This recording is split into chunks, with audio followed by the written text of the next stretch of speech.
Tube Tamil வணக்கம். கைவிட்ட காதலி, செல்ஃபி எடுத்து உயிரை மாய்த்த காதலன், அதிர்ச்சியில் தாய்.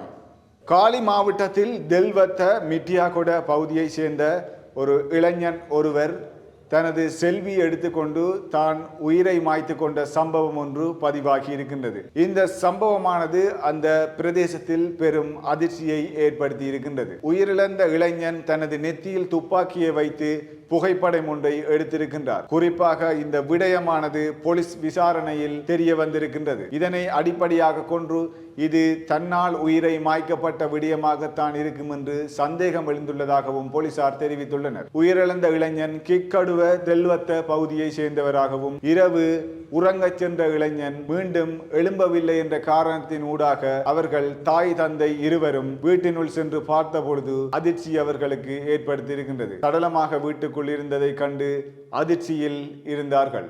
இவ்வாறு இளைஞனுக்கு அருகில் இருந்த துப்பாக்கியை எடுத்து கருவாத்தோட்ட பகுதியில் வீசியதாகவும் தாய் மற்றும் பாட்டி இருவரும் போலீசாருக்கு தகவல் வழங்கி இருக்கின்றார்கள். இந்த நிலையில் உயிரை மாய்ப்பதற்கு பயன்படுத்தியதாக சந்தேகிக்கப்படும் துப்பாக்கியை போலீசார் மீட்டுள்ளதும் குறிப்பிடத்தக்க ஒரு விடயமாக அமைகின்றது. அத்தோடு இளைஞன் போதைப் பொருளுக்கு அடிமையானவர் என்றும் காதலியாய் கைவிடப்பட்டு மன உளைச்சலுக்கு ஆளாக்கப்பட்டவர் என்றும் தகவல் தெரிய வருகின்றது. இதனால் தான் இளைஞன் தவறான முடிவை எடுத்திருக்கலாம் என்று போலீசார் சந்தேகிக்கப்படுவதாகவும் தகவல் தெரிய வருகின்றது. இளைஞனுடைய கைத்தொலைபேசியை பகுப்பாய்வு செய்த போலீசார் அங்கே புகைப்படம் இருப்பதாகவும் அந்த புகைப்படத்தில் நெத்தியில் துப்பாக்கியை வைத்து புகைப்படம் ஒன்று எடுத்துள்ளதாகவும் தகவல் வெளியாகி இருக்கின்றது. இந்த நிலையில் காலி மாவட்ட பிரதி போலீஸ் மா அதிபர் பிரியந்த சந்திரசிறியின் வேண்டுகோளுக்கு அமைய மிட்டியாகொல போலீசார் மேலதிக விசாரணைகளை மேற்கொண்டு வருவதும் குறிப்பிடத்தக்கது. உண்மையிலே மன உளைச்சலுக்கு ஆளானவர்கள், அதைவிட போதைப் பொருளுக்கு அடிமையானவர்கள் எங்களுடைய இளைஞர் சமுதாயத்தில் பல்வேறு கோணங்களில் பல்வேறு வழியில் தவறான நடத்தையில் சென்று கொண்டிருக்கின்றார்கள். ஒருபுறம் தன்னைத்தானே மாய்த்து கொள்ளுவதும், மறுபுறம்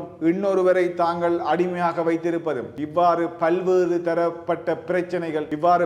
தரப்பட்ட பிரச்சனைகள் ஆங்காங்கே நடந்து கொண்டுதான் இருக்கின்றன. போதைப் பொருள் பாவனை எப்பொழுது அதிகரித்ததோ அன்றிலிருந்துதான் இன்று வரையும் இவ்வாறான செயற்திட்டங்கள் தொடர்ந்தும் இடம்பெறிக் கொண்டிருக்கின்றது. தன்னையே அறியாமல் மற்றவரையும் அறியாமல் உயிரை எடுப்பது எவ்வாறு ஒரு மனித தன்மையில் இருந்து நாங்கள் சற்று விலகி இருந்தால் தான் முடியுமாக இருக்கும் என்று பலருடைய கருத்தாக இருக்கின்றது. அதுதான் போதைக்கு அடிமையானவர்கள் தன்னை மறந்து செயற்படுகின்ற விதமாக இது கருதப்படுகின்றது. குறிப்பாக இந்த போதை பழக்கத்தை இளைஞர்கள் சமுதாயம் இப்பொழுது மீட்டெடுப்பது என்பது சற்று கடினமாக விடயமாகத்தான் அமைகிறது என்பது இந்த கருத்தின் மூலம் தெரிய வருகின்றது. மற்றொரு தகவலினூடாக சந்திக்கும் வரை வணக்கம்.